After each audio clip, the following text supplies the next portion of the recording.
While this video is going to serve as another iteration of One Play Wednesday, where we take a look at Sam Laporta's 52-yard touchdown catch on a reverse flea flicker pass from Jared Goff, very reminiscent of a concept that Ben Johnson utilized early in 2023 in a home win over the Carolina Panthers. Talked about that in the reaction video Sunday night. I'm also going to use this as a platform to discuss the perspective or focus/attitude that I think Ben Johnson, Dan Campbell, and the offensive staff came into Dallas with in week 6. I think they were pissed off. And I think they were trying to send a message, not to the Cowboys, not even to the NFL, in reference to what the Lions staff would believe is a mistake on a perfectly executed trick play last year in what should have gone down as a road win against the Cowboys. I think the larger point is something that Tom Brady was a little bit missing, and I alluded to this in my reaction video again. Ben Johnson, in my opinion, was sending a message to NFL defensive staffs that we can install and execute as many concepts as we want, and you're not going to be able to keep up with them, whether it's just a hammering run play on an inside zone or outside zone concept, a gap scheme play, a play action concept where Jared Goff has got laser accuracy and focus right now, 82% accuracy in the last 3 weeks, or some of the trick concepts that they used. I mean, there were certainly enough of them shown on Monday. I'll just get to 2 here in this video, but first, we're going to show Laporta's 52-yard touchdown catch. First of all, it was good to see him get a touchdown, number one. Number two, the way that they execute this is flawless. I do think that there is an element to this such that Ben Johnson is calling these plays in a certain part of the field where maybe a defense has a tendency to not blitz as much. I mean a particular defense that they're going against that week, not any defense in the NFL. So you do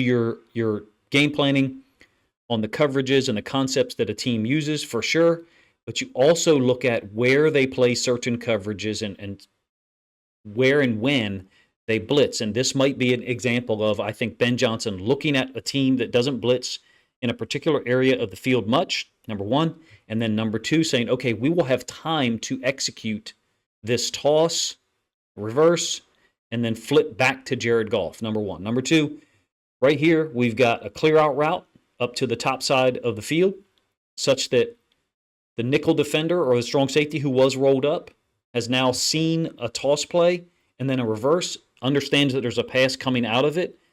You as a defender need to be prepared for such a wide net of possible trick plays with Ben Johnson's offense.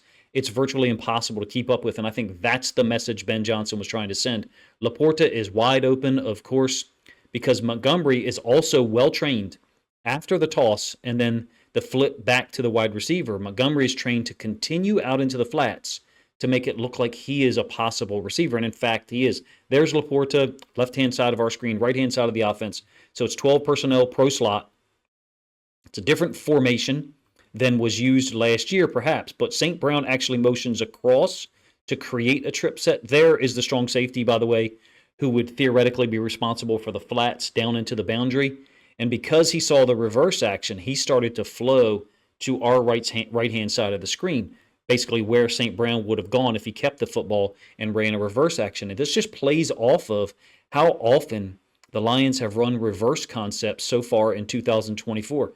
Really genius. Makes me wonder, how far back does the planning go? Meaning, did Ben Johnson, Dan Campbell, and the offensive staff plan on using reverses early in the season to then open up some more opportunities for trick plays off of that reverse action at this time? Hopefully I said that in a way that makes sense. Now, the 2024 iteration had St. Brown motioning from left to right and then coming back to get the flip from Montgomery.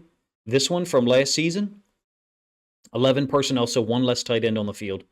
But same concept, except now it's already lined up to trips. And you can see when they flip it back here, Montgomery, like I said, is well-trained. Go ahead out in the flats. Occupy a defender, in this case, another safety, another DB. It's a nickel defense by the Panthers because it was 11 personnel. And Laporta absolutely wide open. I mean, you really can't miss this throw.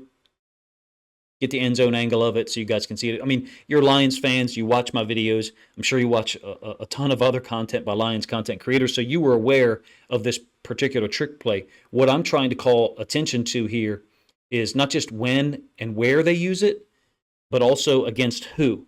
So in this case, it's a nickel defender that's to the field, the wide side of the field, And Montgomery's route is going to occupy this guy from an awareness standpoint. It's there, if you ask me, as bait so that he sees the ball in Jared Goff's hands, covers the route that's in front of his face, but Laporta has already cleared him and is beyond him. There's really no way to defend this, in my opinion, unless you have some awareness of the situation, the part of the field that Ben Johnson wants to execute it on. So I'll get back to that here in a moment. You can see where it's executed here, basically midfield, we'll call it.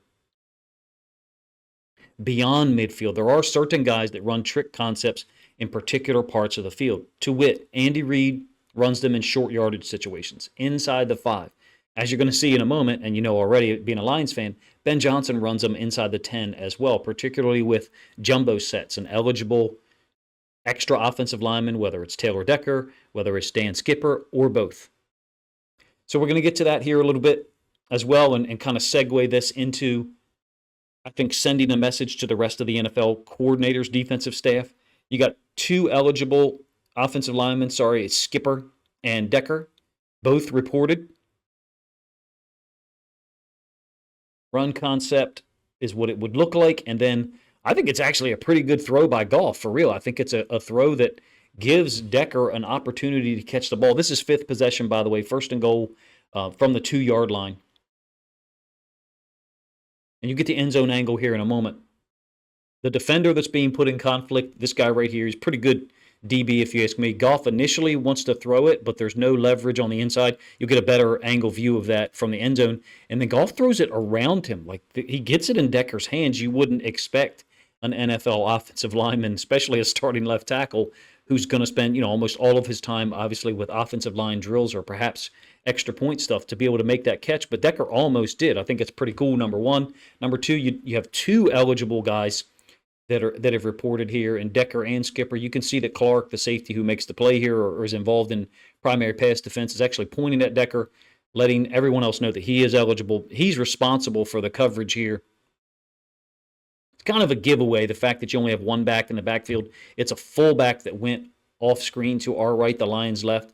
But I think that was just to draw a defender out of there, kind of isolate Clark, and basically make it to where if he's wrong, then everyone's wrong.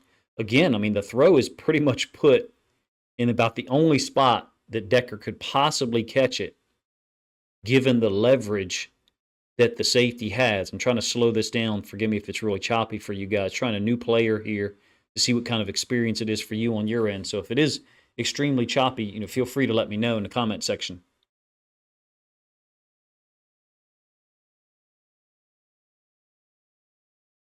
Almost a spectacular catch, and then I think it kind of bothered Ben Johnson and those guys that it was well defended because they went back to this stuff so many times. And I will show the lateral play to Penei Sewell later on, which I think is perfectly executed except for the fact that St. Brown appears to be past the line of scrimmage. They then reported both of these guys as eligible on the very next play, kept the fullback in the backfield, lead play, unable to get anything going. I think Ragnow kind of gets stood up a little bit by the nose tackle, so they're unable to convert. Again, this is 5th possession. From a gameplay standpoint, look, the game is really over at this point, but right here, you just don't get any push, and in fact, that nose tackle, I think it's Joseph, is able to shed Ragnow with a little bit of help from a teammate who happens to collapse down on Ragnow's right leg. Cowboys able to stack him up. Like I said, it's a 2nd and goal, and Ben Johnson, as proof of how committed those guys are to it, on the very next play, they still reported, in this case, Skipper and Decker as eligible, but switched the sides for whatever reason. And you can see that 74 is now the left tackle, not eligible reported.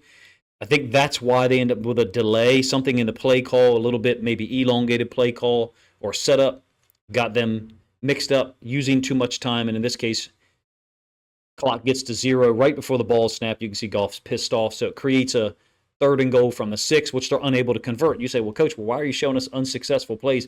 It's about the perspective. This is not about it almost kind of reminds me of the Dark Knight movie where the Joker says it's about sending a message. That's kind of the first thought that I had when I saw this so much. Look, this is a good football player. 6, Wilson for the Cowboys, a nice little blitz over the middle. Not really anyone looking for the football yet from a route concept standpoint. So Goff really has nowhere to go with it. They end up being held to a field goal. It looked like the Lions were going to be able to get a touchdown here on the 6th possession, still in the second quarter. Another jumbo situation. So Skipper has reported eligible to the top side there. Go to a little hitch on the bottom side of the screen to Patrick. I thought he played a whale of a game. I'll have a short video out on him later tonight, as well as a film study on Jack Campbell that unfortunately might have to get pushed to my Patreon. Patrick just runs through the contact here by Trayvon Diggs. This is nice recognition by the Lions and or Goff pre-snap on who they've got over here. Patrick's a big receiver, even though speed-wise, he's not the same guy perhaps that he was a couple of years ago. This matchup, forcing Diggs to tackle out in space with so much room for Patrick from a vertical standpoint, was great. I was happy to see him get in the end zone. Of course, they ruled him to be short. And then on the very next snap, like I said, 6th possession, after an unsuccessful bid to score with three different, of eligible Decker, eligible Dan Skipper, they go to the same exact alignment and setup on their 6th possession. I think the commitment to it is about more than just scoring a touchdown here. I think it's showing what they're capable of, and I believe that Ben Johnson and those guys were still, rightfully so, pissed off about the fact that all of their planning and all of their creation last year was destroyed by a mistake from the refs. Give you the end zone angle of this one. Short touchdown run by David Montgomery.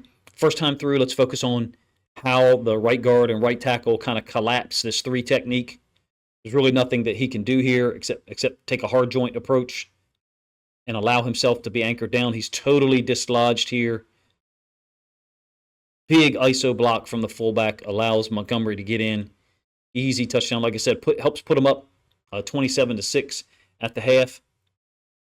Another thing to focus on here is the actual ISO block. For me, from a progression standpoint, learning how to coach football, when I started coaching inside linebackers and started coaching fullbacks, that's when I really felt like I began to understand things from a leverage standpoint, from a gap standpoint. This is where it's at for me as far as getting excited about football, is guys getting lower than the other guy, number one. Number two, using same foot, same shoulder, more power, inside shoulder, in this case for the fullback. Total destruction of the inside linebacker 35, short touchdown run. And to my point, the larger point that Ben Johnson and Dan Campbell were trying to make, it's 27-6 with 1 second left in the half after Dallas gets a field goal in the second quarter. And to take a knee, Ben Johnson and company report Dan Skipper eligible for no reason whatsoever. That appeals to me, I'll be honest with you, and my perspective on things in terms of when someone tells you what you can and can't do. So it was pretty cool to see. I didn't really notice it during the game, to be honest with you, but I noticed it watching the film. I was like, what in the heck is Skipper doing here? And then I went to the play-by-play and noticed that they reported him as eligible, which I have never, ever seen before in my football career or focusing on the NFL in the last 4 years. Now, the last trick play that we'll talk about is the lateral to Sewell. We're in the third quarter. It's 21 personnel into the boundary to the right. Seems like a lot of these trick plays are executed to the right. So I don't know what that is, and number one. Number two, if you guys have listened to any of my other videos this week or my content, I think that Ben Johnson practices these things in pods. I think they have certain players that go over at a particular time, like a pullout in a classroom or a professional setting. But what's happened is, let me rewind this a little bit. Sewell has inside released. He's inside released of the D end, and he's going to go out and veer outside because he's getting the pitch. Same exact basic technique I think that Ragnow's doing, releasing inside, and then he's going to loop back to the side, essentially like a screen, and he's trying to go be a lead blocker for Sewell. If he can't execute a reach out there or get to the outside, he's just going to take someone and block them this way so that Sewell could, yes, cut it back. He doesn't actually cut it back here. After the lateral, he tries to take it to the pylon. What I'm talking about is 71 here. Actually, Zeitler, my apologies. I described it as Ragnow. You'll get the end zone angle. It's well executed from the standpoint of completing the pass and then executing the lateral. It's obviously not well executed because it's in front of the line of scrimmage. My understanding is if it was completed behind the line of scrimmage, then the offensive lineman would be okay to do so. Feel free to correct me if I'm wrong in the comment section. One last look through at it, end zone angle. My larger point is I think Ben Johnson and those guys were absolutely trying to, and I think this is the part that Tom Brady maybe Brady was aware of it, but he just didn't want to mention it.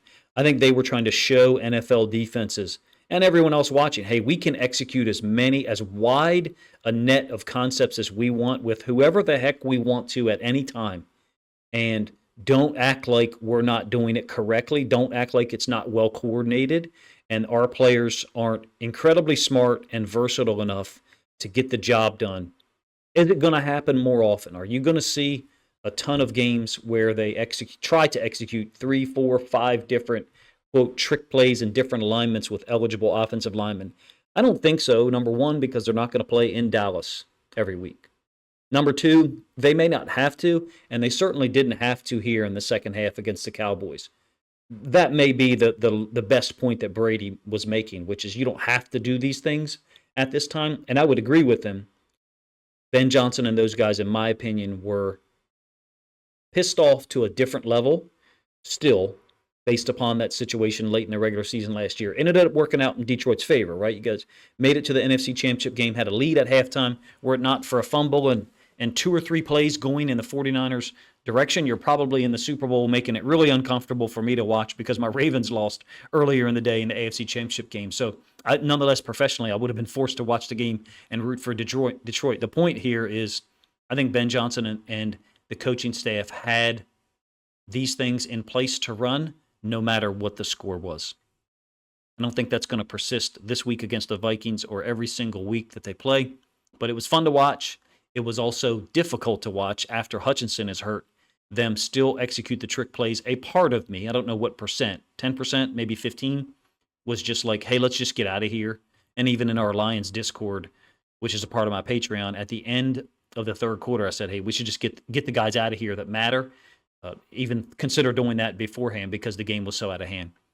Perhaps I lost my focus there in terms of talking about the Super Bowl situation last year, the NFC, but I think it's all related for me in my mind, and even for the Lions as well, because they know they were put in a more difficult spot from a playoff standpoint by the loss at the Cowboys last year late in the regular season. That really should have been a wonderful win that illustrated the brilliance that is Ben Johnson's design and the players' ability to implement and execute those concepts out on the field no matter the situation. I think that was the point on Sunday afternoon in Week 6. Appreciate you guys' time.